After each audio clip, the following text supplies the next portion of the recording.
আজকের সাবজেক্ট যেটা নিয়ে আলোচনা করব সেটা হচ্ছে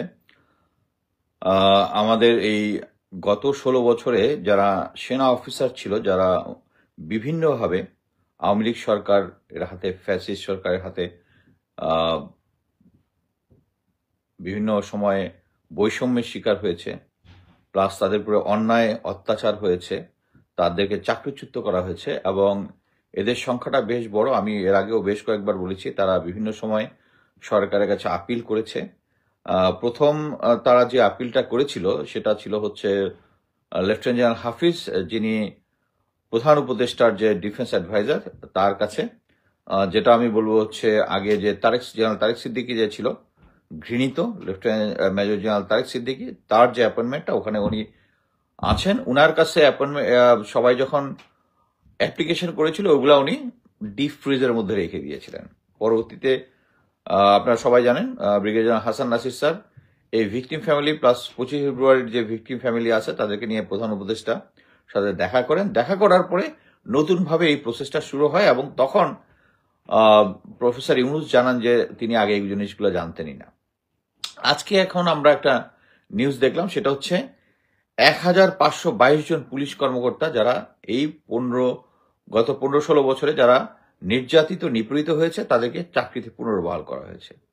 হোয়ারেস আমাদের যে সেনাবাহিনী যারা নির্যাতিত নির্বেশিত হয়েছে, চাকরিচ্যুত হয়েছে, বরখাস্ত হয়েছে, অকালনী অবসর হয়েছে, তাদেরকে এখন পর্যন্ত কিছুই করা হয়নি। সবচেয়ে জিনিস হচ্ছে প্রথমে হচ্ছে জেনারেল ওয়াকার, এই প্রসেসটা যখন হয় তখন তিনি ছিলেন মিলিটারি সেক্রেটারি, যিনি এই সমস্ত মানে চাকরিচ্যুতি যারা হয়, যে সেনাবাহিনীর যে সদর দপ্তরটা আছে সেটা হচ্ছে এমএস ব্রাঞ্চ ছিলেন।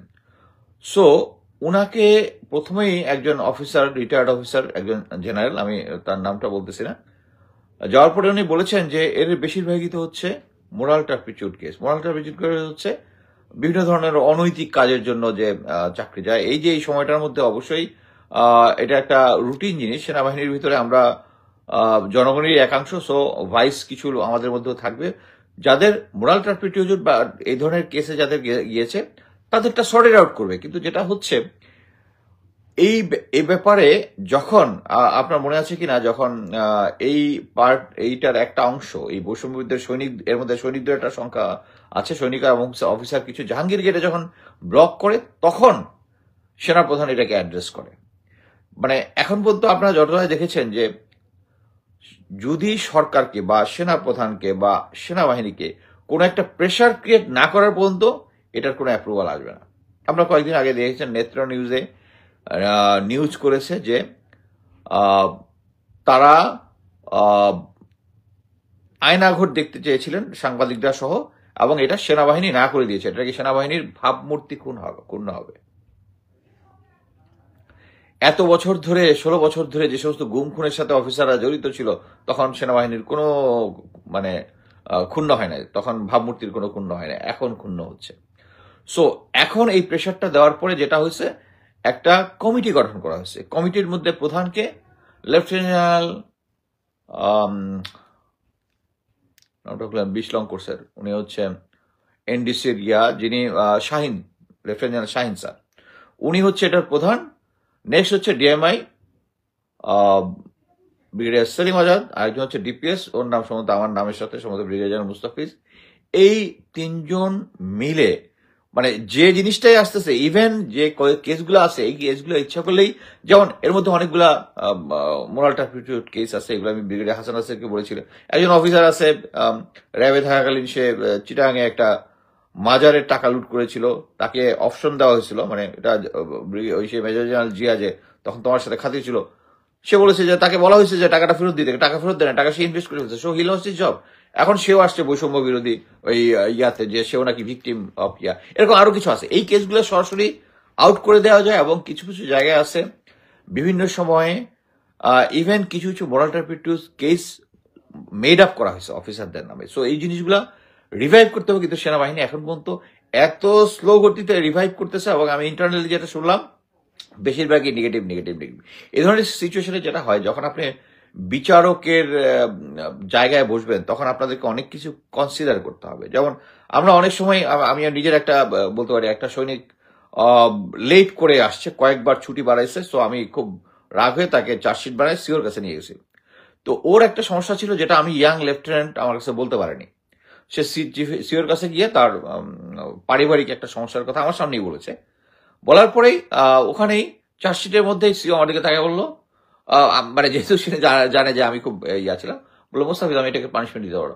আমি বললাম যে sir is very well understood. আমি তখন জিনিসটা বুঝতে পারছি যে ওই সৈনিকটা আমার সাথে, আমি যেহেতু ব্যাচেলার ছিলাম, আমাকে ওই সমস্যাটা বলতে পারেনি, কিন্তু ইয়ার কাছে গেছে। নর্মালি সিনিয়র যারা হয় তাদের মধ্যে অনেক জিনিসটা থাকে যে তারা মানে আমি যে ডিগ্রিতে দেখবো, ক্যাপ্টেন মেজর যে ডিগ্রিতে ইয়াটা দেখবে, সিনিয়ররা তার অভিজ্ঞতার আলোকে আর একটু সহজভাবে দেখবে। বাট এখানে হচ্ছে উল্টা, সিনিয়র যারা হচ্ছে তারাই দেখতেছে এটা কঠোরভাবে। সো আমি যেটা মনে করি যে এইটার সমস্ত প্রতিবন্ধকতা হচ্ছে জেনারেল ওয়াকার। আপনারা যতই, আমি একটা পোস্ট দিয়েছি, এটার মধ্যে তার অল্টারনেটিভ কে হবে, এখন যেটা আছে তাকে থাকলে তাকে কিভাবে চেঞ্জ করা যাবে। আমার কথা হচ্ছে চেঞ্জ যদি করতে চায় যে কোনো ভাবে, এই যে মনে করেন যে 32 নম্বর ভাঙবে, এটা 5 তারিখ ঠিক হইলে, 5 তারিখ যদি হইতো ঠিক ছিল, এরপরে আবার 32 নম্বর ভাঙা যাবে, যেখানে সেনাবাহিনী দাঁড়ায় থেকে দেখবে, তারপরে তারা ওখানে চলে যাবে। আপনারা কেউ চিন্তা করতে পারছেন? It's because of the presence, বিপ্লবী ছাত্র জনতার ওখানে যে প্রেসেন্সটা ছিল, এক্সকিউজ মি, এবং তারা সবকিছুই বুঝতে পেরেছিল বুঝার পরে। এই যে মনে করেন যে তারপরে এই যে আয়নাঘর নিয়ে ওখানে যাওয়া যাবে না, ওখানে ইন্সপেকশন করা যাবে না, সাংবাদিকদের নেওয়া যাবে না, নেত্র নিউজ একটা ইয়া করেছে, সাথে সাথেই ওখানে রাজি হয়ে গেছে। তখন প্রফেসর ইউনূস বলেছে যে তিনি দেশি বিদেশি সাংবাদিক নিয়ে ওখানে যাবে। সো এখানে আজকে পিনাকিদার একটা ভিডিওতে আমি ক্লিয়ারলি বললাম, এটা হচ্ছে যে এই সরকার যেটা হচ্ছে এটা আধা বিপ্লবী সরকার। সো আধা বিপ্লবী সরকার অনেক কিছুই করতে পারতেছে না, এবং এইটার একটা প্রয়োজন ছিল। 32 নম্বর ভাঙ্গা নিয়ে আপনারা সুশীল সমাজ যত যাই বলেন, আমি এটার পক্ষে। কারণ এই সরকারে আপনারা সবাই জানেন, সরকারের মধ্যে যে স্ট্রেংথটা আছে, আমলা থেকে শুরু করে সেনাবাহিনী, গোয়েন্দা সংস্থা, সবগুলোতে তাদের এই ফ্যাসিস্ট লোকজন আছে, এবং এর মধ্যে সবচেয়ে নির্লজ্জভাবে হচ্ছে জেনারেল ওয়াকার সাপোর্ট দিয়ে যাচ্ছেন। উনি প্রথম বলেছেন, ওকে, এই গুমখুনের সাথে জড়িত যাদের নামে যদি ওয়ারেন্ট বের হয় বা অন্য কিছু অফিসিয়ালি লিস্ট বাইর হয় তখন আমি দিব। বের হওয়ার পরে উনি নেগোসিয়েশনে গেছেন যে তাদেরকে সেনা আইনে বিচার করবে। তারপরে এখন তারা ক্যান্টনমেন্টের মধ্যেই যারা আছে, এলপি আছে, তারা ওখানেই থাকবেন। এটা তো বিচার সবার জন্য সমান হলো না। উনি একাধারে এদিকেও খেলতেছেন, ওদিকেও খেলতেছেন। তবে এইটুকু বলতে পারি যে প্রথমে উনি ভেবেছিলেন যে একটা দল করে, একটা নির্বাচন করে, ভারতীয় সাপোর্ট নিয়ে তারা বিএনপিকে বিরোধী দলে পাঠিয়ে দেবেন। কিন্তু এখন জেনারেল ওয়াকার এই জিনিসটা বাস্তবতাকে বুঝতে পেরেছেন। যখন গ্রাউন্ডে যারা নতুন রাজনৈতিক দল করতে যাচ্ছে, যারা গ্রাউন্ডে গিয়েছে, যার পরে এই বাস্তবতাটাকে ফেস করতে হচ্ছে। আমার কথা হচ্ছে এখানে কে রাজনৈতিক দলের ব্যাপার, আচ্ছা এটা নিয়ে পরে আসি। তো আমি যেটা মনে করি সেটা হচ্ছে যে কোনোভাবে জেনারেল ওয়াকারকে সরাইতে হবে। এখন সরাইলে কাকে আনা যেতে পারে, সরাইলে কাকে আনা যেতে হবে এটা হিসাব করে দেখতে হবে। ওকে, এখন লেফটেন্যান্ট জেনারেল আছে 5 জন, এর মধ্যে বাকি যারা শেখ হাসিনার সময় লেফটেন্যান্ট জেনারেল, এর মধ্যে নতুন হয়েছে 2 জন, এর মধ্যে আরো অনেক মেজর জেনারেল যারা আছেন তারাও পটেনশিয়াল। এখন দেখতে হবে যে সমস্ত জেনারেলরা এই মানে তারা সবাই, এতে কোনো ডাউট নাই যে এরা সবাই হচ্ছে শেখ হাসিনার আমলের জেনারেল। ব্যাকগ্রাউন্ডের মধ্যেও ওরকম ফ্যামিলি হিস্ট্রি থাকতে পারে। বাট আমাদের কথা হচ্ছে যারা এই আন্দোলনটার সময় যাদের আন্ডারের ট্রুপস ছাত্র জনতার পাশে দাঁড়াচ্ছে সেই যোগ্য। আরেকটা জিনিস হচ্ছে জেনারেল ওয়াকারকে সরাইলে যেটা হবে সেটা হচ্ছে তাহলে বাকি জেনারেলদের মধ্যে একটা চলে আসবে, মেসেজ চলে যাবে যে ইস নো মোর। অলরেডি এই 32 নম্বর রোড ভাঙার মাধ্যমে সবার মধ্যে একটা অ্যালার্মিং সিচুয়েশন হয়েছে, তারা বুঝতে পেরেছে ইস নো মোর। তারপরে গাজীপুরের যে ঘটনাটা হলো, এখানে আমি ক্লিয়ারলি বলতে চাচ্ছি, একদম ক্লিয়ারলি, যে এই এনআরকি করার এবং শেখ হাসিনা ওখান থেকে যখন এই সমস্ত অডিও বার্তা পাঠায়, তারপরে এই যে জুম মিটিং আমরা দেখতেছি, বেনজিরের কথা, এটার মেইন কারণ হচ্ছে তাদের অ্যাডমিনিস্ট্রেশনের ভিতরে তাদের স্ট্রেংথ। এই স্ট্রেংথ একদম মানে এতদিন প্রথম থেকে যারা বলেছেন জেনারেল ওয়াকারকে চলে গেলে আর্মির মধ্যে একটা কি বলে একটা কু হইতে পারে, আমি গ্যারান্টি দিলাম কু হবে না, আমি গ্যারান্টি দিলাম কু হবে না। আমি যখন আর্মি যখন ডেপ্লয় হয়েছিল, কিছু অংশ গুলি করার পরে বলেছিলাম কিন্তু আর্মি মূল আর্মি ইয়া করবে না। এই আর্মিতে আমি 28 বছর চাকরি করেছি, এটা আমি বলতে পারি। কারণ এখানে আর্মি হচ্ছে এমন একটা জিনিস বুঝতে পারবেন যে ওই 5ই আগস্ট 4ই আগস্টের আন্দোলনের সময় আপনারা জানেন কুমিল্লাতে এপিসি নিয়ে একদল ক্যাপ্টেন মেজর বের হয়ে গেছিল, কিন্তু তারা কিন্তু এখন চিপার মধ্যে আছে। সিম্পলি তাদের সিনিয়ররা কিন্তু এখনো চেঞ্জ হয় নাই। তারা কিন্তু এই যুগের হিরো, এই হিরোগুলোর কিন্তু আমরা নাম জানি না, কারণ সিনিয়ররা এরপরে সিচুয়েশন কন্ট্রোল করে ফেলছে। সিচুয়েশন কিভাবে কন্ট্রোল করেছে? জেনারেল হামিদ ডিজিডিএফআই তাকে নিয়ে, এবং মোট কথা হচ্ছে জেনারেল ওয়াকারের 5ই আগস্ট যে জিনিসটা আপনারা দেখেন, এটা হচ্ছে আওয়ামী ভারতীয়র সিচুয়েশনের ড্যামেজ কন্ট্রোল।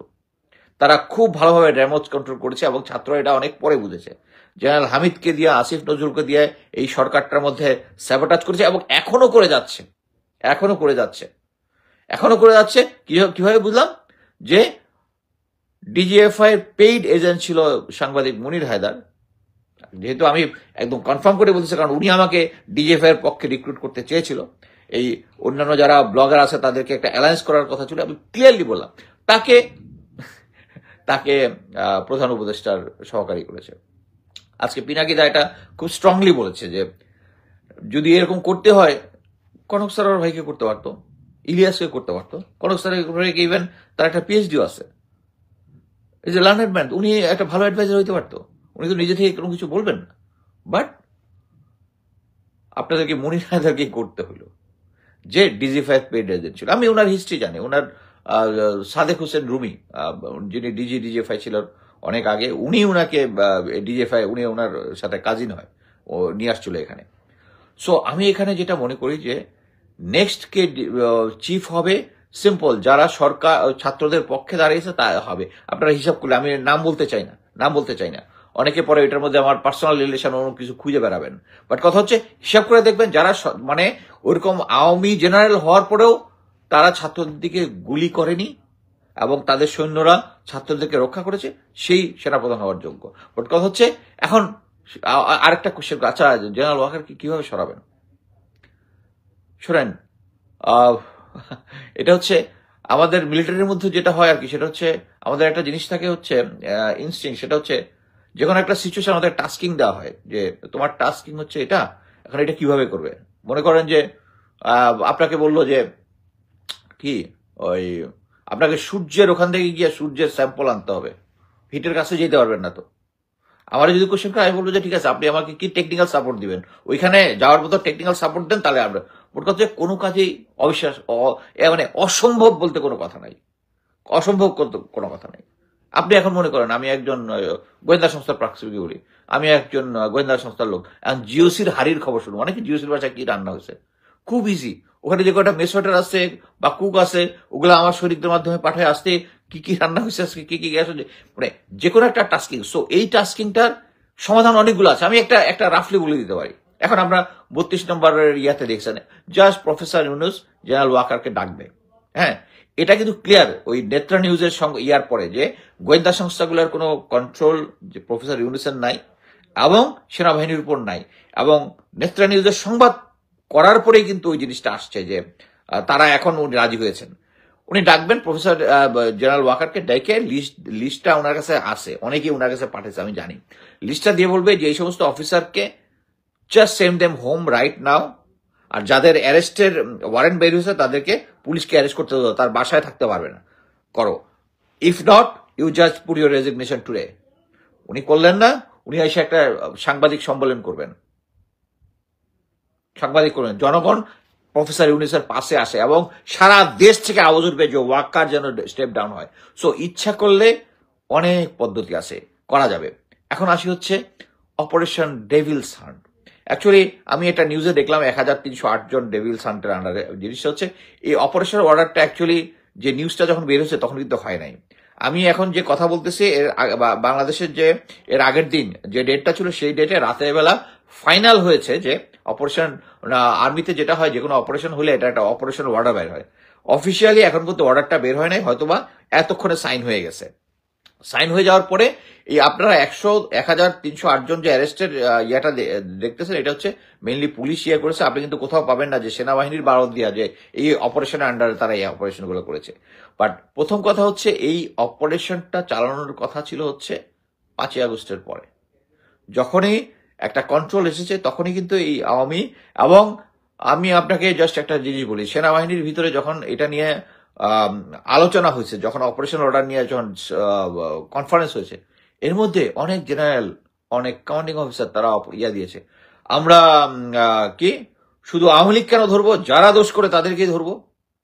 আরে ভাই, আপনি আওয়ামী লীগের সময় তখন কি বলছেন? তখন তো জয় বাংলা বলে যারা কি বলে দাড়ি টুপি আছে তারাই জঙ্গি, ওই কথাগুলো বলেছেন। আর এখন হঠাৎ করে আপনার ন্যায় নীতির মানে কঠিন ন্যায় নীতির ধারক হয়ে গেছেন আপনি।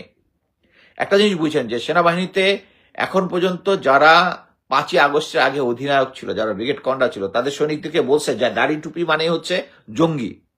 সেম সিওরা রয়ে গেছে, একটা পার্সেন্টেজ চেঞ্জ হয়েছে। যেমন ঢাকার 46 ব্রিগেডের 3টা সিওর মধ্যে আমি যতদূর জানি একটা চেঞ্জ হয়েছে।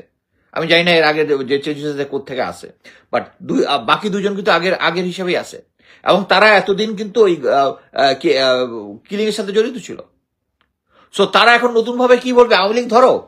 আমি সাভারের একটা গ্রাউন্ডের একটা ইউনিটের অফিসারের সাথে কথা বলছি, বলছে স্যার আমার সিও, আমার কমান্ডার, আমরা আওয়ামী লীগের নেতার বাইরেতে অস্ত্র আছে, আছেন, ইনফরমেশন পেয়েছি, অপারেশন করতে যাচ্ছি, আমাকে অপারেশন করতে দিচ্ছে না।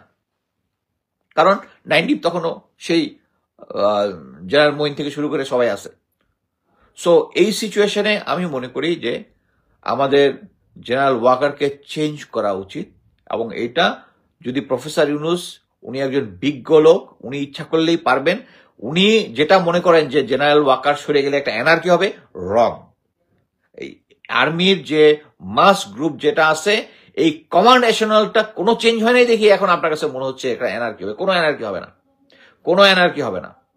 জেনারেল ওয়াকার অলরেডি বুঝে গেছে হিজ নাম্বারস আর কাউন্টেড, ডেজ নাম্বারস আর কাউন্টেড। এই জন্যই এখন বিএনপির সাথে লিয়াজো করার চেষ্টা করে। এর আগে চেষ্টা করছে ইসলামী দলগুলোর সাথে, যে ছাত্রদেরকে উস্কানি দিছে যে তারা একটা দল গঠন করবে, একসাথে তাদেরকে দল গঠন করে। বাট এখন কোথায়, সে ছাত্রদেরকে পিঠ দেখাই দিছে। এবং আজকে পিনাকিদা খুব ভালোভাবেই বলেছেন যে